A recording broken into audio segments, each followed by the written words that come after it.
Long Take Review, where 4 college professors talk film, providing insight, not assigning homework. I'm your host, Jen Subchakchai Banker, and I'm here with a movie fantasy league player. I bet he's willing to spend his entire budget on one battle after another. It's PT Vignev. How's it going, PT? I'm feeling wicked lucky this year, Jen. I think I'm going to do well. I'm good. How are you? I'm doing all right. Nice use of the word wicked. A subset of our listeners who are from New England will understand. So listeners, this is a very special and rare mini episode, although maybe that's premature. Yeah, we'll see. We've said that before, where we are going to make a plug to all of our lovely listeners to join us in this year's Vulture's Movie Fantasy League. So if you listen to us around this time last year, we did a similar plug, probably at the end of an episode, to say, hey, we're going to do this movie fantasy league. And we had a small group that played along with us last year, and we had a ton of fun. And we'd love to go even bigger this year. So we decided, to help people join us. We're going to dedicate this entire mini episode, although we'll see what that actually means in the context of the show, what a mini episode constitutes a mini episode. But just so people will see it in our feed and listen to us talk about it and hopefully join us. So we're going to explain how the movie fantasy league works, how you can join our mini league, because our show, we're going to set up our own league that you can join and kind of join our team, and then discuss what we ourselves might pick for the draft. Spoiler, there are a couple people on our normal crew who have already locked in their drafts. They are not here. But they have submitted their rosters for us to discuss and use as an example to help you understand what happens in this little exercise. Yeah. And so if you're like, I have no idea what the Vulture Movie Fantasy League is, just listen for a couple more minutes and we'll explain it. If in case it needs to be said, this is going to be a spoiler-free episode because like the film festival when we did, this is, mostly about movies we haven't seen yet, so it's hard to spoil. And we'll also, for movies we have seen, we'll try to not drop any spoilers. I don't see any need for us to drop any spoilers. We also don't know how the league's going to turn out, so we cannot spoil the results of the movies fantasy league. Very true. But first, before we get into all of that, PT, if listeners think we're fantasy league material after listening to this episode, what can they do? Oh, I didn't come up with a witty way to intro this, so I'll just say, if you don't want to miss new episodes when they drop, why don't you follow The Long Take Review wherever you get your podcast? We host the feed on Jen Substack at thelongtake.substack.com, but you can also find us on Spotify, Apple Podcasts, Overcast, YouTube, and more. You can also follow us on social media. We are on Instagram, Threads, and Blue Sky at The Long Take Review. And on Letterboxd, the account is at ltrpod. Or you can follow the hashtag LTRpod to keep up with what each of us individually has been watching. Get ready to learn about that LTRpod as a name, because that's going to be important later. Jen? Indeed. Yeah, this is going to reward those of you who actually pay attention to that part of the show. Not kidding the skip 30. Yeah. One of my 2 children always skips the intros to TV shows that they watch. And I'm just like, who are you? Are you related to me? Anyway, so we'll start with what exactly. So if we say Vulture Movies Fantasy League and someone says, huh? What do we tell them, PT? Well, so the idea is similar to fantasy sports. Don't run away if you're someone who doesn't like sports, which I understand. But the idea of a fantasy sports team is you draft players from throughout a given sport, from baseball or basketball or football. And then you have a little team from those players that you have drafted, and you will accumulate points over the course of a week or a season and see who ended up drafting the best team and managing their team well. It's the same idea, but it's for this award season. And we always pay attention to the Oscars. So it's a chance to do that as well. There is, you have a budget of $100 that's given to you. The great minds that run the Vulture Movies Fantasy League. I know Joe Reed of This Had Oscar Buzz is the head mind. I feel like he has assistants on this, but maybe I'm wrong and he does it all by himself, which would be very impressive. He has given a dollar value to each of the movies. I believe the most expensive one is $40. It could be 45 fake dollars to be fair, to be clear. But of your $100 budget, you can spend it. It is $45 for Wicked for Good, and you spend your $100 across 8 movies and build a team, and that team of movies will accumulate points over the course of between when the league starts in late September and by the end of Oscars. And the points are, we can get into more details if you'd like, but the points are based on box office, it's based on critical performance, and it's based on award nominations and award wins from a whole bunch of precursors, critics awards, end of year awards, leading up to, building up to the Oscars. So, I mean, it's sort of like not like taking real money out of your pocket, but like light gambling on what's happening in the award season to give you a little extra motivation, maybe to think about like, ooh, I want to win something. And for competitive people like Jen and I, it taps into a nice little corner of our game playing hearts to add this to our already our love of movies and our love of the wider picture of award season. Was that a good explanation? I don't know. I felt like I kept going. I know. I think it was. I think you did dip into the next part of how does it work a little bit. So that's all right. We can just not spend as much time on that part. Okay. I want to pitch, however, like why, and which actually you also answered this. Why is it fun? And I'd say just for me, it's a great way to sort of codify how I'm following along with award season. So Vulture will actually, when you sign up for this fantasy league, they will send you, and I think it's actually Joe Reed that writes all of them potentially. Yes. He will send a weekly newsletter sort of talking about, oh, well, if you picked this in your roster, you had a really great week because this movie won this award. And like, it'll be a nice temperature check for the week in award season. And I eat that sort of content up. So for me, it's just like a nice way to kind of like have a structure through which to follow along with the race and what's going on, what movies are up, which movies are down, and all that stuff. And it's also a fun thing because like we would text each other updates about like who pulled in front when something happened, like if there was an award show or a movie finally came out and then it did really well at the box office or something like that. So it's really fun. If you love movies and like PT said, you enjoy some light, like mild risk taking, and fake competition, yes, fake structured gamified approaches to paying attention to something you might already want to pay attention to anyway.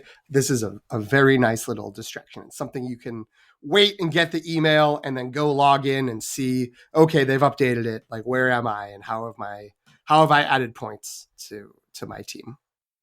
Yeah, and I think it's the budget aspect of it makes it more exciting or sort of more nuanced because, you know, I typically have spent a lot of time on Gold Derby logging in my predictions for different award shows. Mm-hmm. Usually, at minimum, the Oscars, maybe sometimes SAG or the BAFTAs or something. And that's a pure, like, who will win? And it's like depending on the odds, you get more points or, you know what I mean? Like, and that's a pure pick the winners kind of thing. But this is more complicated because of the budget and the way these movies are priced. You can't walk into this being like, well, I know the front runners of the Oscar race right now, and so I'm just going to pick those, because you'll run out of money very quickly. Right. And so you kind of have to weigh the riskier choices versus things that you are more confident about, that which are probably more expensive. I did, funnily enough, hear Joe Reed tell Katie Rich, I think it was on Prestige Junkie probably, that if you see something priced at $8, that's him being like, I don't know. Which I thought was really funny. Where he's like, if you see something for $8, it just means like I couldn't really decide how much it was worth. That, having assembled my long list of potential roster choices, that makes sense. Looking at those movies, it's like, oh yeah, I don't know how you would figure out how those would what those points would end up being. Yeah.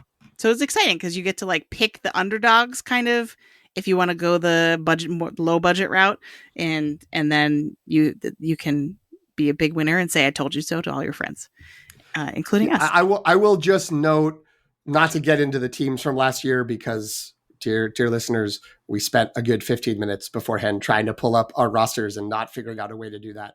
But I did have my notes from when I was assembling my team that last year, the big value buy was, and our friend Antonio, our colleague Antonio can attest to this. Wicked was only $20 because when this was put together, it was like, is Wicked going to be good? There was only like the one trailer, and there was, and the marketing machine hadn't started yet for that movie. Well, You know what I mean? think it had kind of started, but it didn't look great. Like they had been at the Olympics. I think the Olympics had already happened, Jen. No, I know, but like that was the main way in which we were exposed to the movie. Right. Well, and there was that trailer, and some of the visual things that people still, like the main critique people have, was very prominent in the teaser, and I think the first trailer. So people were already like, I don't know if this looks good. They weren't really emphasizing the singing, which made people worried that it was like, what are they doing about this? Not everybody. Jen was right there. She didn't put her fake money where her mouth was, because I don't believe you drafted Wicked. I did not. Antonio did, and that's why he trounced the rest of us, because between box office and awards, that kind of bunch. But yeah, Dune Part 2 was $35, which at the time it was like, that could get like a dozen nominations and it could win another 6 awards. But then The Brutalist was only $15 because it had some hype, but people didn't really know. So for a while, that looked like that was going to be the best value, but then it still got a few awards. So that did okay. So yeah, it's, at this point, part of the fun is that we don't know. Mm-hmm. You look back and now it'd be like, oh, look at that value, or this thing was way overpriced. But now for this year, clean slate, looking at it, it is a lot based on hype and a lot based on expectation.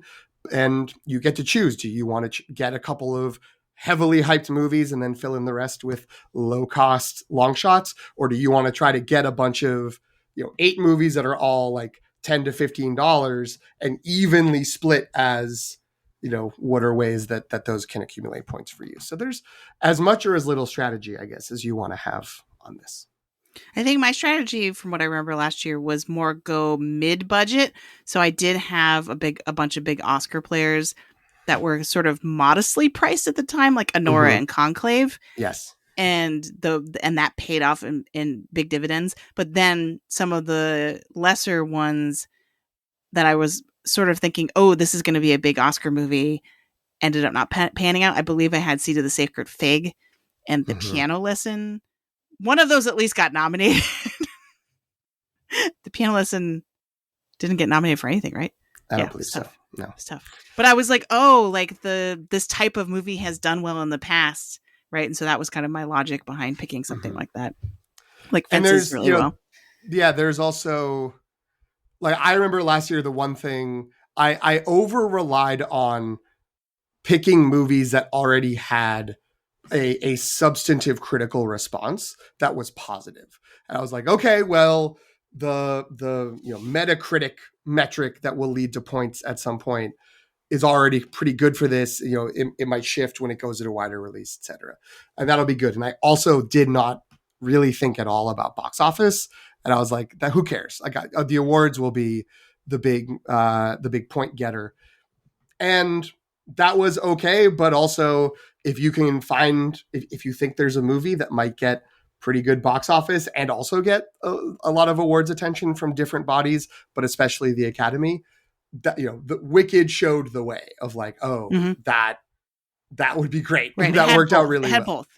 Yes. Yeah. All right. So I want to put a pin in the shop talk for a second. Okay. Because I want to, I think if we've sold some people by now on doing this, I want to get more prescriptive about how can they join and how specifically can they join our league. Yes. And what is the benefit of joining our mini league, I believe is the technical term that Vulture uses. So in general, you have to go to moviegame.vulture.com. That's the first step. And it's pretty straightforward. Like, you fill out some of your information and then you get to pick the movies and and there's a couple of questions about tiebreakers that are really fun, like how many acceptance speeches will include a thanks to the Academy. I don't know if those actually came into play last year. No, I don't think they did. But not in our league, in our mini league. Maybe they came into play for the big prizes. Oh, sure. Spoilers about that, but there are prizes. Yeah. There are prizes. And the key thing for joining our mini league. So not to get there's kind of two ways in which to join a mini league. One is there's a series of content. They changed it from podcast league to content creator league, I think. And I'm like, oh, that's rough. But they're trying to be more inclusive to include like right. someone who has a Substack newsletter but doesn't have a podcast or something. You know what I mean? Like, so I appreciated that. It's just the word content creator oftentimes makes people bristle. Anyway, that's a preset league by Vulture where they've recruited basically their podcaster or YouTuber friends or whatever who are saying like, oh, come join us, join our show, and you can like compete against the other shows. We are obviously very small mom and pop podcast, so we are not on that list. So if you're looking for us there, we're flattered, but you would be wrong. Big Podcast has thrown up the gates and has not allowed a young, hard scrabble little operation like this because they don't know who we are. Right. But what you can do, so there's email, your name, display name. So that's if you have like a punny, fun like username to use for this. And then under that it says optional, and then it kind of explains what I just said. And then it says league name. And that is where you would put ltrpod, all lowercase. Though we were debating amongst ourselves whether or not the capitalization actually matters. I think it doesn't actually. But just so we're on the safe side, Greg and Antonio have already logged their picks under ltrpod, and PT and I are about to do the same. So if you want to play in our mini league and be able to basically like toggle to like type in ltrpod and then show our whole mini league and we have our own leaderboard, that is how you would do it. Did I get that right? Yes, that is correct. Yeah. And what is the upside, PT, of joining our mini league as opposed to just playing on your own?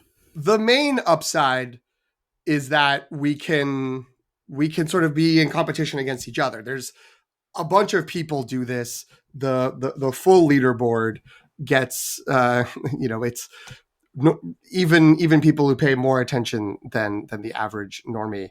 It's easy to get lost on the list and be like, okay, I guess I'm somewhere. I'm at like 328th right now because I haven't gotten all my points yet for the kind of movies that I've chosen. But we can just boil it down. You can filter it so it's just us, and then you can see how you're doing against each of the four of us and all the other people who have joined. The other reason in the past to join it is there was like there are prizes for the people who get the highest, best scores overall across everybody who plays. And at least last year, there was also some prizes set aside for the mini leagues that did the best. So like sort of the people, whatever mini leagues across all the mini leagues that sign up, they got access to, some other potential prize winnings.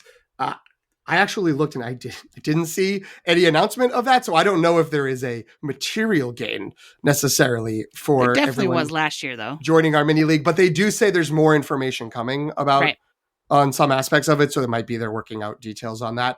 But I mean, I think the reason to do it is this is fun to do. And, if you are a listener of the show and you like to sort of, think about in your mind when I listen to podcasts, I'm always like, well, this is what my response would be to what these people are saying. Well, you're not necessarily responding to us directly, but we get to share our takes on, in this structure, you get to share yours. You get some bragging rights if you beat us, or at least you get to sort of, it's part of the conversation. And we'll probably want to check in on episodes or maybe more mini episodes as time goes on and see how people are doing. So you could be a part of that. So yeah, again, I think we structured this as like, this is where we get to tell you about the prizes. And then we're like, are there extra prizes? But, it's just the fun of, talking movies with us and sharing your team and having a more focused experience in addition to the wider, bigger experience. Yep. And we do plan on the show throughout the awards, throughout Oscar season. We do plan to give shout outs to, people who are moving up in the ranks in the mini league. And I think actually last year our mini league was small enough that we just straight up like talked about each person's roster, even though we didn't know who everybody was at that point. Yes. That was pretty fun. The other thing to note though is that because this came up with, I believe Hasib had already joined another mini league by the time we decided we were doing this, and he was kind of like, well, like I have my other friends, which is understandable. But the Vulture specifies that you can only be a part of one mini league, so you have to be exclusive to us. Unfortunately, you cannot pick like one mini league from the creators division that they've set up and do ours. You have to choose one or the other. And also, like within the regular civilian mini leagues, you can only pick one. So choose wisely, I guess is what I'm saying. Choose us. Okay. So now I think, do you think that's, the other thing is the deadline. So that is the one thing that has changed. If you did this with us last year, the way the deadline works is a little bit different. So there is a general deadline of Thursday, September 25th, but I'm going to call that a soft deadline because you can still enter after that date. Like they're going to allow, before it used to be they had one deadline and then after that, too bad, you can't play. But now what they've done is that it'll like draft day will be Thursday, September 25th. And then if you want to join after that, then you just cannot pick movies that have come out at that point. And that goes on until Thursday, December 18th. So there's a big period of the fall where if you didn't have time to join or forgot, or you're listening to this episode, it's 3 weeks later or something like that, you can still play. It's just there's some limitations to what you can pick depending on when you create your roster. And obviously, this maybe goes without saying, but I will say it anyway. The later you go, the more things are going to end up cut off. So, I mean, the cutoff is September 25th. If you waited until September 27th, you would not be able to draft, say, Paul Thomas Anderson's One Battle After Another, because that comes out on the 26th. And because it's out in theaters, it would begin to accumulate a box office, which means it would have begun to tally points in that regard. So that would be off the list. And, if you're thinking, well, I can wait, I'll wait and I'll get more information from people. Some of the initial awards begin, like nominations start happening mid to late October, like the Gothams. And I think the National Board of Review, like those happen in like late October, early November is when the nominations come out. And if, a movie getting nominated for awards like that, the nomination means points means you can't draft them. So even if it's a movie that we regular people will not have access to until Christmas, if these critics groups have seen it and they nominate it, it takes it off the board. So it is a soft deadline. It's not, it's not like a huge deal, but the sooner you are, whether before that deadline or as soon after that, the more options you will have. Although it also could be fun, I guess, to handicap yourself if you're like, I can't think about this for a month. And then you come back in like October 20th and say, all right, well, what do I have? What could I draft? And you have a smaller pool, but maybe you'll still have a championship team. I should also note that before the 25th, you can draft movies that have already come out. Before then, you will only accumulate points for awards that it gets. If you, say, wanted to draft Sinners, though I imagine that's kind of expensive. I have to go look. But if you want to draft Sinners, that you can do that even though it's already come out. It's just you cannot profit point-wise from the box office for that because it's already come out before September 25th. So that, for me, the thing that hurt the most was I was like, I really want to pick Dune Part 2 because I love it, but I was like, that's not a smart choice because it's both expensive and has already been released. So I ended up not picking that. Well, as someone who did pick it, it was not a smart choice. It wasn't necessarily in terms of the value, although it did accumulate a lot of awards points. It did. And it had a high Metacritic score. So that was good. Yes. And Sinners is the second most expensive movie. Number one is Wicked for Good at $45. And number two is Sinners for $40. Even though you don't get Sinners box office, the assumption at this point is that it's going to get a ton of awards recognition. And it's so well reviewed. And the reviews are all in. So, right, which you can get credit for after it's come out, right? Or no?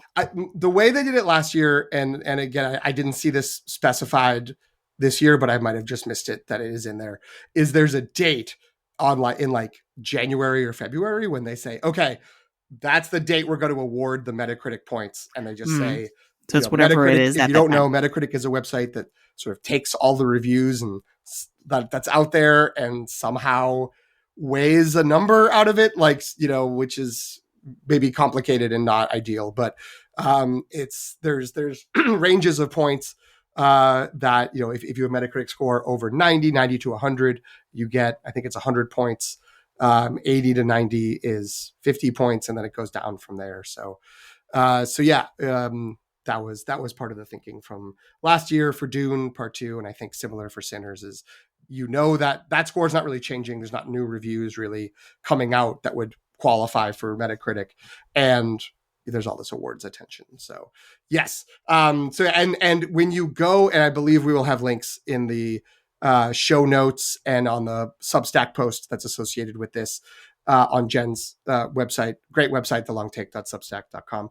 There'll be links to both the sign up sheet for this, the sign up page, and also the draft guide that Joe Reed put together. And the draft guide lists all the movies and the point values, and also notes when a movie is not eligible for box office points, because it will have come out before that soft deadline. All right. Should we throw Antonio and Greg to the wolves because they're not here and share their picks? Make them talk. So Greg, in case you're following along, chose the name The Life of Ham Sinners, an amalgamation of both pride and shame for him, I would say, because you got The Life of Chuck in there. Hamnet, I assume, is the ham, and then Sinners. And he has chosen Hamnet, One Battle After Another, Sentimental Value. So those are all very expensive from what I remember. If 20, I had legs... 20, 30, 30. Okay, yeah. So he went, big spender for those three. If I Had Legs, I'd Kick You, what is that priced at? That is one of the $8 specials of What Is Happening. Yeah, so that actually... Joe Reed. Okay, I respect that pick because there's a lot of talk for Rose Byrne for Best Actress. Mm-hmm. It's a movie that came out of Sundance, was pretty well liked. And people were sort of like, this is like Night Bitch, but good. And... Harsh. I'm just reporting the facts, okay? And so that's actually pretty lower price than I would have expected, probably. I mean, like, the thing is, like, can it really go beyond Best Actress? Probably not, other than maybe like a Indie Spirits or something like that. I was going to say Critic Awards, who knows? Yeah. Conan's going to win something, because some group's going to be like, we got to award Conan. Oh, that's true. Yes. But, honestly, here's the other thing, is you don't have to be cynical and competitive like PT and me. You can vote with your heart like Greg. Because I'm sure he picked If I Had Legs, I'd Kick You, partially because it has Conan O'Brien in it. And I didn't really put that together, right? He also picked Sorry Baby, which we've talked about on the show before. That's more of a known quantity because it has been released. But again, but it probably was pretty cheap, would be my guess. Because it's a directorial debut and, hasn't That's a $3 movie. Okay. Wow. Good value. That one, I think I'm less confident has any awards traction, other than maybe like some of the critics groups, but we'll see. He also, so I'm now eating my words, because he then picked Neja 2, which has projected to be the highest grossing movie of all time, replacing Neja 1, which is currently the highest grossing movie of all time. Correct? Yes, but already came out. So those box office points won't accumulate for him. Neja 2 came out already? Well, it came out. Has it come out in the U.S.? I don't think it's come out in the U.S. yet. Has it? I could be wrong about that. I also could be wrong. No, I'm not wrong. Neja 2 is not eligible for... Oh, wow. Okay. But because of that, it's only $3. So It's really a gamble on... This is an animated feature nominations and wins across the various groups. Right. He's chosen Weapons, again, because I think he really liked that movie. And maybe he's... banking on supporting actress race for that movie, as many people are. That's one that could surprise. I think he might have actually said that in our group chat of like, it could be a sneaky hit. Well, I said that in response because I was also planning on taking it. So okay, we'll get to my team eventually. Okay, this won't be a mini episode because we're going to go through each pick and talk about how good or not good they are. It's good content though. And then Dogman, which I assume he thinks is going to get nominated for animated feature, which most people probably don't even remember that movie came out this year. All right, Antonio, doubling down on his Wicked success from last time, he picked Wicked for Good. And he picked Hamnet. Also, that is the current frontrunner, so that's why it's priced so high. Well, it's only $20 though, so I think it's not that high. Actually, I think the thing is that the prices got locked in when they announced the league, and it was before TIFF Audience Award. So that might have that because like Anora last year was high, but it was only 25. Oh, that's true. So like that was a really good. Like Wicked was the best value. I think Anora was the next best value because of all the awards it won. Yeah. And then the box office probably a little bit more questionable because for Hamnet, yes. For Hamnet, yeah. So that's why it's probably less expensive. I can't believe Antonio has Wake Up Dead Man, but Greg does not. This is the world is upside down. What is going on? No Wake Up Dead Man, no Life of Chuck for Greg. So we have to question whether he really followed his heart. That's true. Yeah, I take it back now. Weapons. Did I say weapons? Antonio had weapons as well. He also has Father, Mother, Sister, Brother. The recent, if you tuned into our Fall Festival recap, won the Golden Lion at Venice. Right? Okay. PT's not correcting me, so I think, what? It's the Jim Jarmusch movie. Sure. I don't remember what it was. Also, that definitely sounds like an Antonio movie, so I'm sure that's probably why, too. It did win the Golden Lion. You are correct. Yay. Antonio also picked K-pop Demon Hunters, which is a tricky one because the box office already happened. Mm-hmm. That's not to preclude it from, although even if it re-released in theaters, it wouldn't count. Yeah. And it's a streaming movie, so yeah, it's like that has to be purely because there are no points for like streaming popularity. Unfortunately, for streaming metrics, this is another $8 special on the roster. Yeah. So to your earlier quote, which really unlocks some things, K-pop Demon Hunters is an $8, right? Because it's like, does it do best song? Does it just get nominated for animated feature? Did you see? There's potentially an AI controversy. There was an open AI event that had a bunch of K-pop people, and one of the songwriters for Soda Pop was like, "I started it with ChatGPT. That's how I began the song." By getting things from it, getting like lyric ideas. There's literally an episode of The Studio about not to do it. Don't do this. So like, I don't understand how. Well, I mean, it's just the right. The campaigning, the negative campaigning. So what's interesting about that? This is a tangent. I shouldn't be going on this tangent. But what's interesting about that is that Soda Pop, I think, is if you listen to our review of it, we kind of talk about how that song is explicitly designed to be generic. It's like a generic earworm kind of because it's like empty calories kind of. I think that the creators of the movie have said that. So in that sense, to create that kind of song, it actually kind of makes sense to go to ChatGPT if you're going for something that is like that. But still going to create controversy. I'm looking forward to that discourse. Not. Indeed. Antonio also picked The Running Man, which is in my hype draft. So I'm happy about that. And then hopeful box office play may be below the lines, but that's a good get another chunk hopefully of box office points. Didn't really say earlier, but maybe should, that like the way the box office works is every $1 million of box office is a point, and then there's thresholds where once you pass it, and I think it starts at 10 million and then 25, 50, you get bonus points. And any week that your movie is number one at the box office is another bonus point thing. So if I think it's 20 points per week at number one in the domestic box office.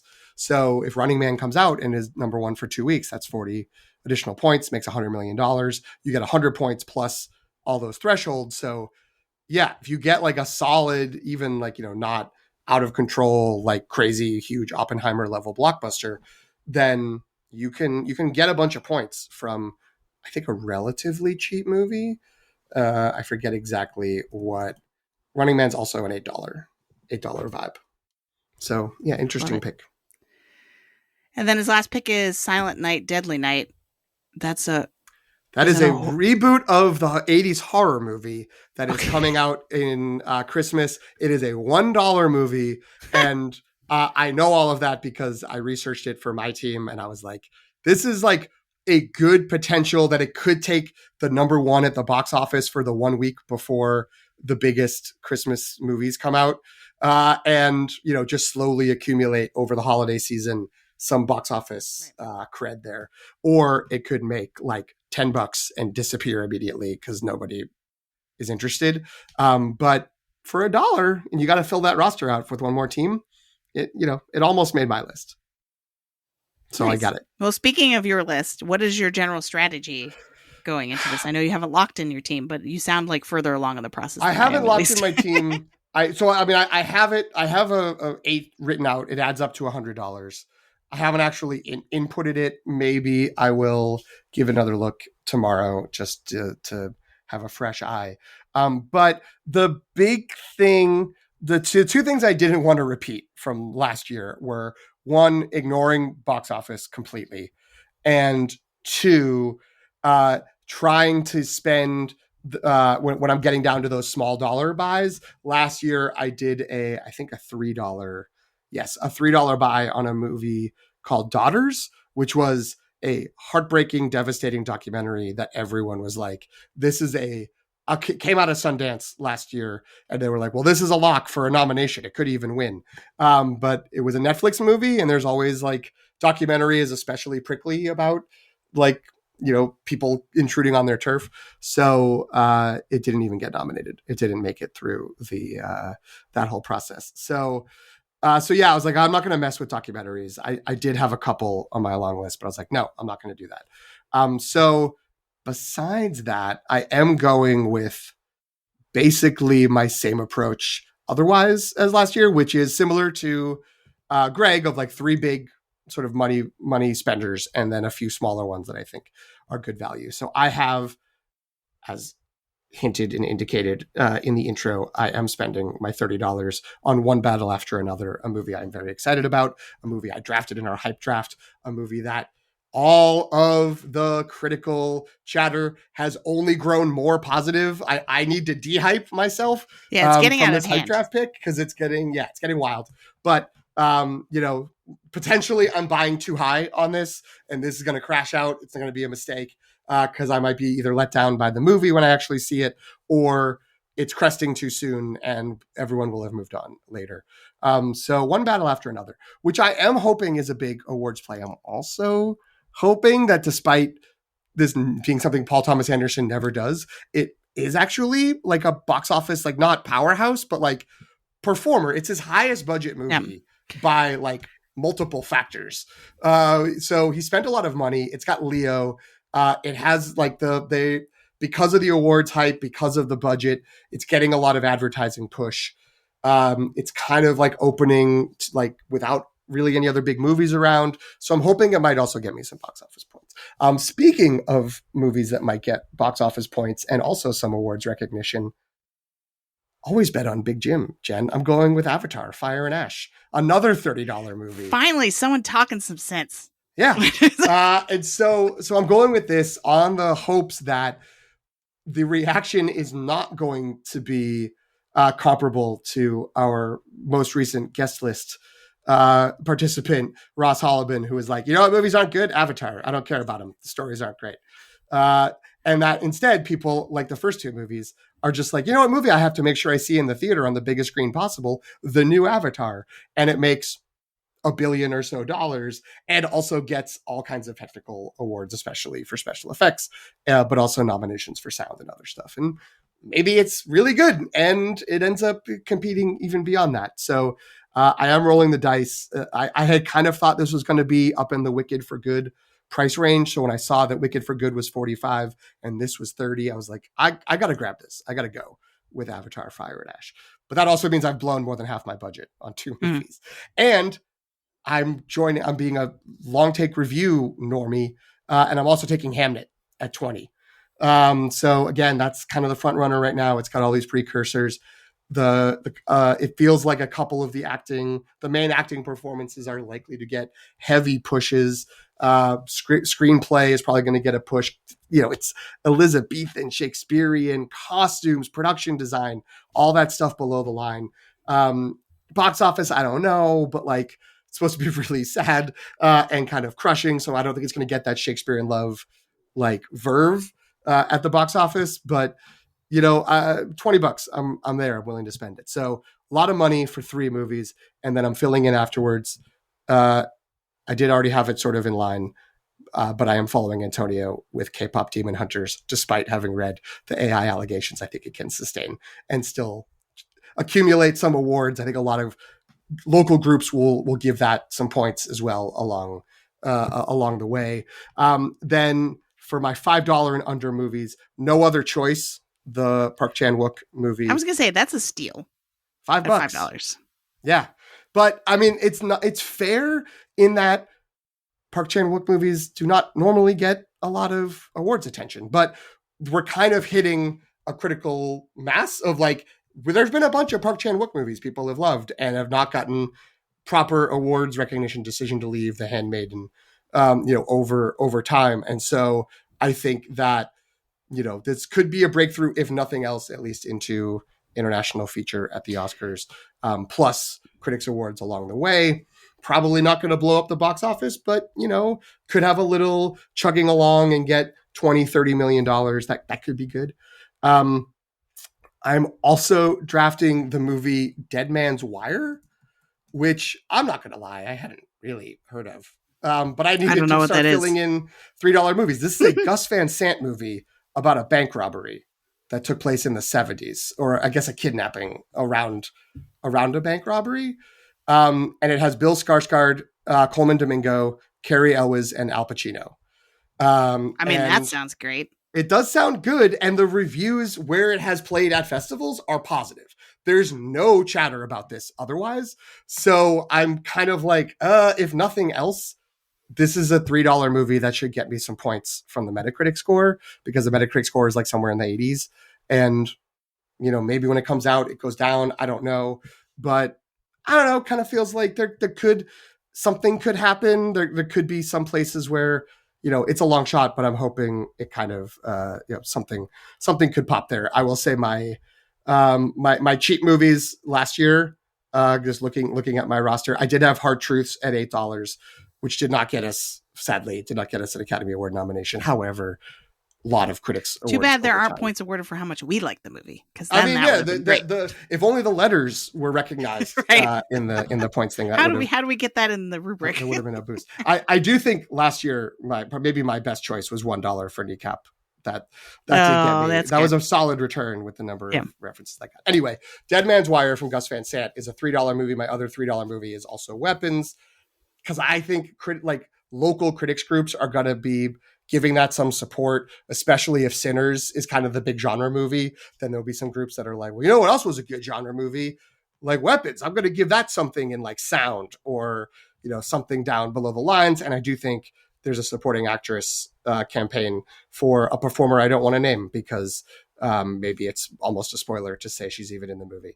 And then my $1 movie, which I need to Google to confirm that I know exactly what happens here, which goes to show how much I'm invested in it. It's called Preparation for the Next Life, which is directed by a filmmaker named Bing Liu.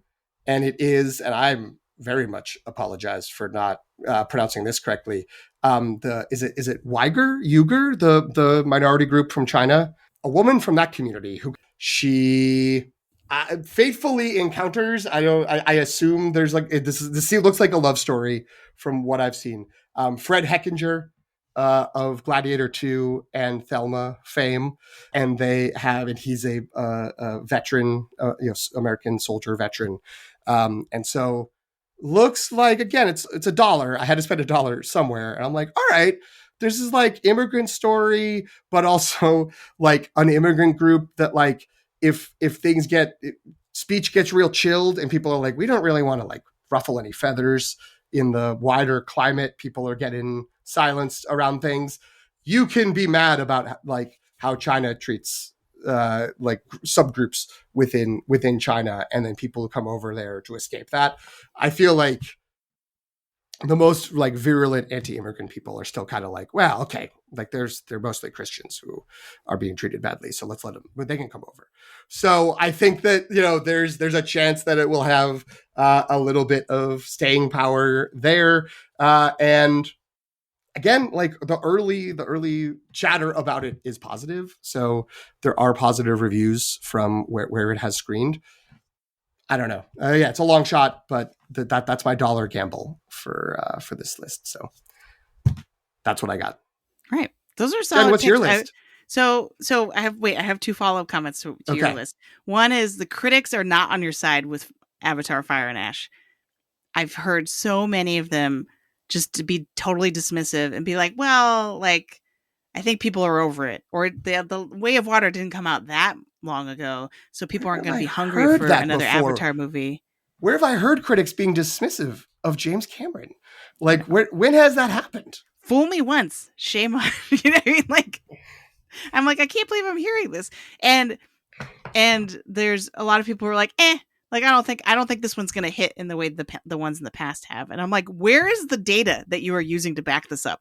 Like, it's like, and people around the world love these movies. They make a ton of money, and they've consistently gotten nominated at the Oscars. So like, I don't understand what other. Yes, the trailer for this movie left something to be desired for in some ways compared to the other two, but I think it's bananas that people are just like, well, whatever, and then it's gonna show up. It's gonna show. I'm pretty sure. I do understand, though. I mean, you know, who's gonna at the end of this year? Who's gonna be looking for a simple fairy tale story that's directed by one of the best action special effect directors of all time? Like, who'd want to go see that at the end of 2025? Like, that's not going to be a draw for folks to go to the theater. Come on. Right. Okay. I'm glad you're clear-eyed about this. So the other comment I had was that it's just about no other choice. Right now, we really are at a crossroads where people are split in terms of like, is it just going to be a big player in international feature? I think you can be pretty confident about that. Or is it going to do the Drive My Car thing of showing up in Best Picture and Best Picture contender too? So, or Best Partnering with Best Director, right? There's a little bit of talk that's like that. So, but could it also be? And now I can't remember. I mean, Anatomy of a Fall is the one that then went on to get other nominations. But there's been other examples from both like France and then No Other Light maybe is what I was at the movie that I'm thinking of, where it's like this movie's going to be great, and then the country is like, we're not nominating that movie. Like, is there any chance South Korea is going to not put forward? No other choice. It sounded like they have in the past. Like Decision to Leave got international feature nomination, didn't it? All We Imagine Is Light. I was just conflating No Other Choice and All We Imagine Is Light into No Other Light.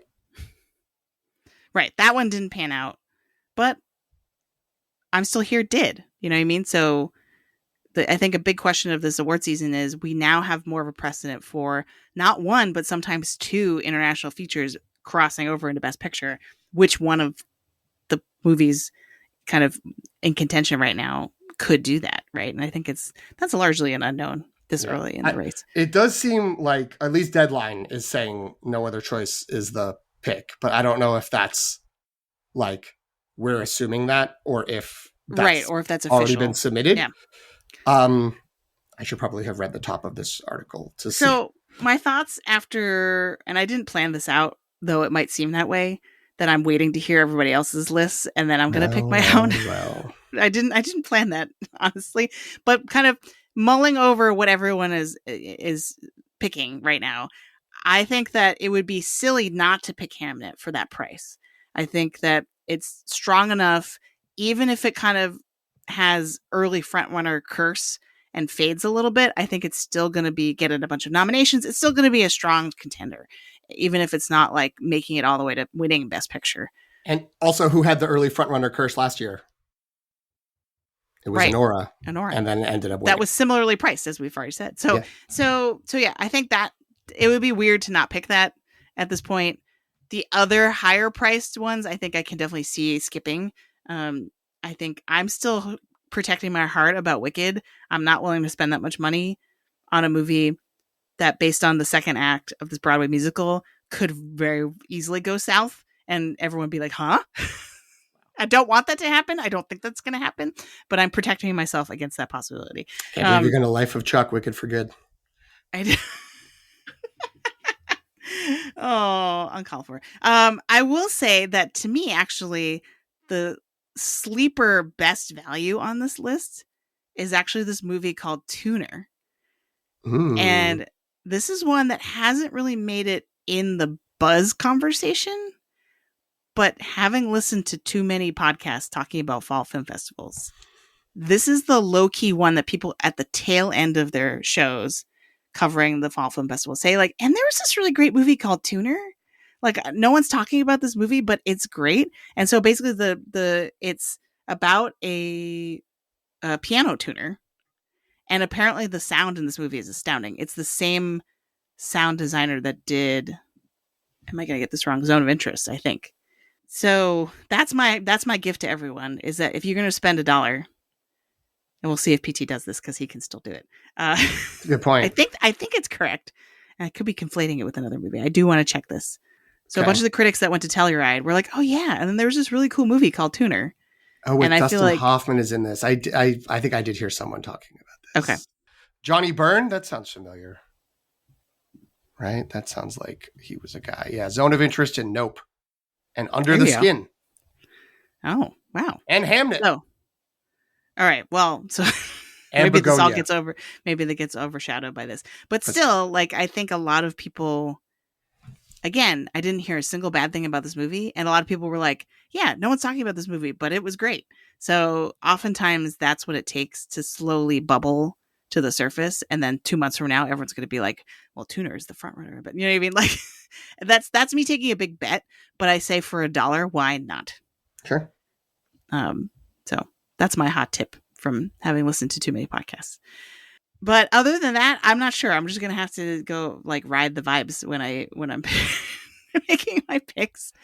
If we're coaching our listeners, generally not about specific picks, but like if we're coaching them in terms of strategy overall, do you have anything that you want to tell our listeners? I mean, just remember all the ways in which you can get points.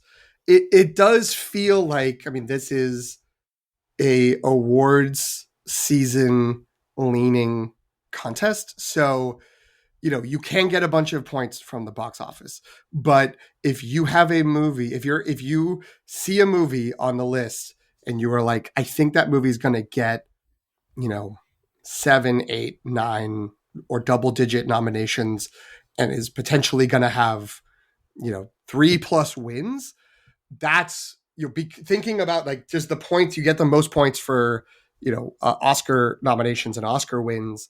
But you also will probably get a lot of precursors because the winners get validated by the precursors along the way. So if you are looking and you're like, I think this movie's it, like, I think this is going to have something, that's going to get you a lot of points. But, also keep in mind, frequently there's movies that teams that are successful in this have 1 or 2 box office focused choices. So like I'm looking right now at Zootopia 2, which I don't think is going to be I am doing an individual movie, but like I don't think that's going to get in like win best animated movie. There's too many other animated movies that kind of moved away from Disney sequel blockbusters as a winner, but that movie's probably going to make $300 or $400 million because it's an animated Disney movie that's going to come out around Thanksgiving. Yep. And people are going to go see that. Even if when Wicked comes out a little bit later, there will still be kids that want to go see Zootopia 2 again. So, that might be a good box office play. Just, keep that in mind. And when, it's nice to, at least in my mind, it's nice to be like, okay, I'm going to do a bunch of, medium-sized movies. But there is the potential for good value down in those in the bargain bins. So keep that in mind as well. Horror movies can make a ton of money, especially in October, because it's Halloween, and they always are kind of churning at the box office.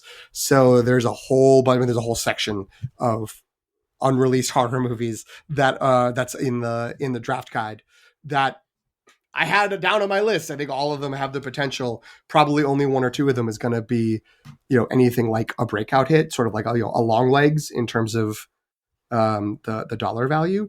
But, in terms of points per dollar spent, that's another good thing. So it's balance in how you approach it in multiple ways is, I guess, what I'm aiming to say. Mm-hmm.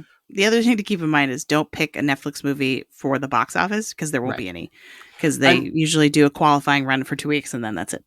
We were being a little snide towards Greg multiple times. Apologies, Greg. But we said, we didn't pick Wake Up Dead Man. Wake Up Dead Man, if it was released by Warner Brothers, if it was being released by Lionsgate, would probably cost 2 or 3 times as much as it is now, because it would be like, this movie might make $150 million because it's going to be running in the theaters for a while and accumulate box office.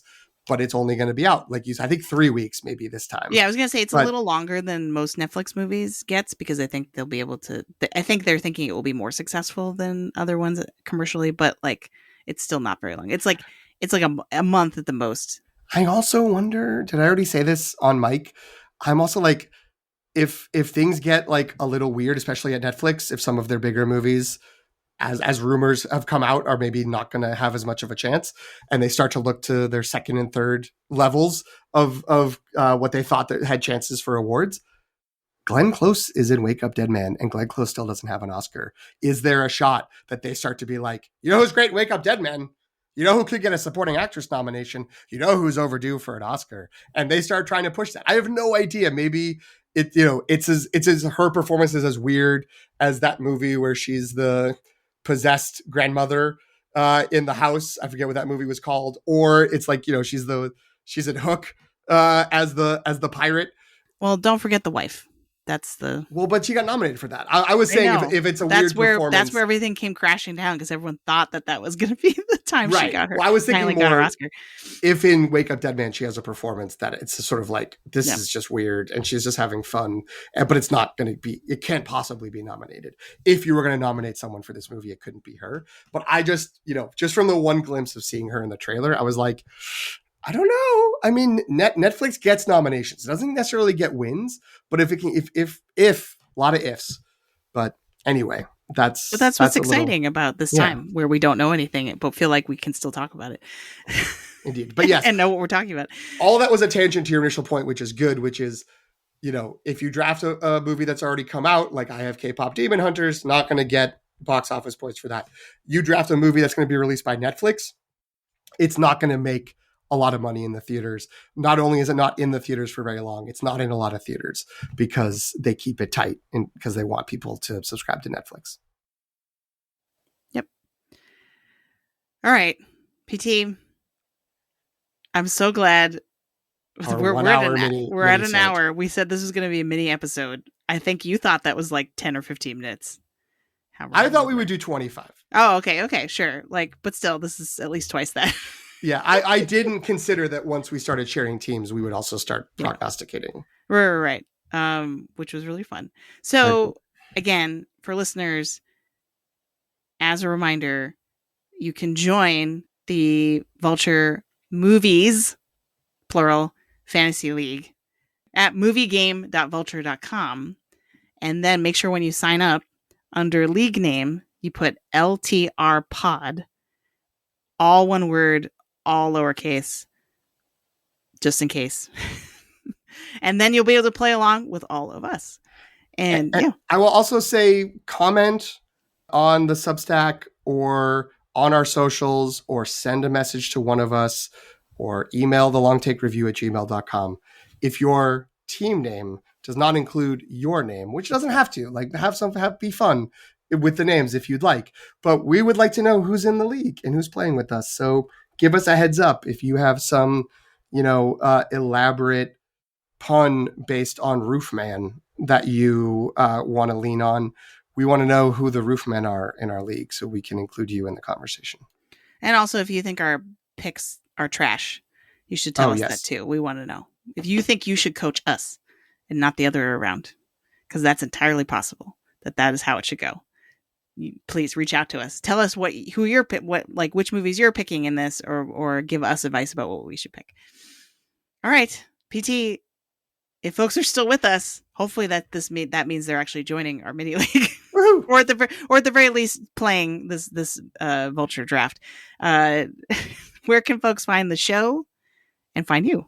Well, they can find me on Letterboxd at PT McNiff, PTMCNIFF. You can find the show there as well at ltrpod. Remember that, ltrpod. It's also our Vulture Movies Fantasy League team, or league name. You can follow us on Instagram, Threads, and Blue Sky at The Long Take Review. You can subscribe wherever you get your podcasts. Please hit follow, hit like, hit the bell, hit add, whatever it may be in your ecosystem. Add us, listen to us. Maybe someday we'll have a mini episode that is under 60 minutes, but today is not that day. Jen, where can folks find you? You can find me on Instagram, Threads, and Blue Sky at Sopchockchai, SOPCHOCKCHAI, or on Letterboxd at Qui-Gon Jen. And as Vulture says, good luck, movie lovers.